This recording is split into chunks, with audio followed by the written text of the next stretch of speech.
My phone rattled across the desk like a trapped hornet, slicing through the steady monotone of office life. Come home. Now. Sarah's voice spilled from the speaker, jagged and frantic, clawing straight into my chest. Please, Mark. Something's happened. Then the line went dead. I sat frozen, heart hammering so hard it felt ready to break free. My keys nearly slipped from my hand as I bolted from my cubicle, ignoring the wide-eyed stares of coworkers. The drive home blurred into chaos. Stoplights taunted me with their glowing red eyes. Car horns screamed like accusations in the background. By the time I reached our quiet neighborhood, the familiar calm of trimmed lawns and white fences had been consumed by swirling blue and red lights. Police cars clogged the street, radios crackling, officers pacing with hard expressions. My stomach twisted. I slammed the car door shut and ran up the path, the scent of fresh-cut grass colliding with the metallic tang of fear rising in my throat. Sarah! I yelled, pushing past a uniformed officer who tried to stop me. Inside looked like a battlefield. Lamps toppled, cushions ripped apart, glass scattered across the hardwood floors we had carefully refinished just last summer. Sarah sat curled on the couch, a blanket draped over her shoulders, her face streaked with tears. A female officer crouched beside her, murmuring questions. Mark. Oh God.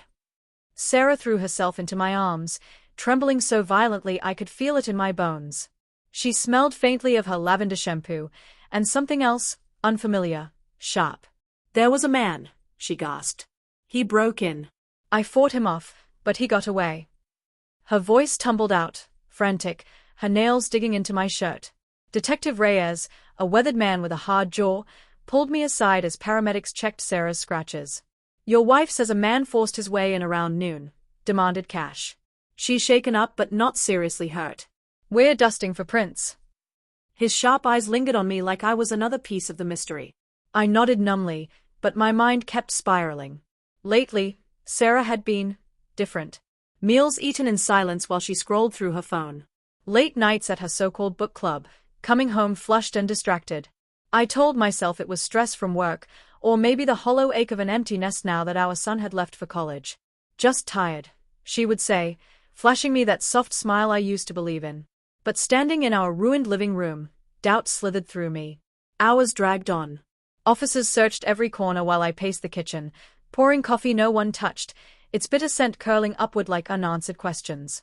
Sarah repeated her story. A knock at the door, a stranger in a hoodie barging inside, drawers rifled through, her desperate scream, the vase she used to fend him off. Later, her hand squeezed mine as she whispered, I was terrified I'd never see you again. I held her close, whispering comfort, yet unease gnawed at me. The front door shows no forced entry, Reyes remarked casually. I brushed it off. Sarah often forgot to lock up. We had argued about it before. Then an officer's shout came from the bedroom. My stomach dropped as he held up a phone. Not Sarah's sleek model. This was a cheap burner tucked under the bed. My pulse thundered. Sarah's face drained of color. That's not mine, she stammered, but her voice cracked, brittle. Reyes flipped it open, scrolling through messages. These are to your wife. From someone named Jay. His voice flattened as he read, Can't wait to feel you again. Same time tomorrow. The world tilted. I snatched the phone, eyes burning as I skimmed the texts, heated exchanges, plans to meet, and pictures that shattered me. Sarah, in our bed, smiling with a man I didn't recognize. Mark, it's not, she started, but I cut her off, my voice raw. Who is he? Her sobs racked her body. His name's Jason. From the gym. It started as friendship. You were always gone, so distant. I felt invisible. Her confession sliced deep, laced with half-truths. Yes, I'd drowned in work. Yes, I'd missed signs. But nothing excused this. She broke down further. Today, I told him it was over. He got furious, destroyed the house, and I panicked. I called the cops, then you. The puzzle locked into place. There was no faceless intruder. Just a lover turned violent. Sarah's desperate phone call hadn't been about danger, it was about dragging me into the wreckage. Neighbors confirmed seeing Jason's car parked nearby. Moments later, officers led him away in cuffs, having been foolish enough to return. Sarah reached for me, her voice cracking. I love you, Mark. Please, forgive me. But the trust we had built over 15 years had shattered like the broken glass at our feet. Some things couldn't be pieced back together. I walked outside into the cooling evening, the sirens fading into the distance. The real trespasser hadn't been Jason, it had been the lie that had taken root inside our marriage long ago.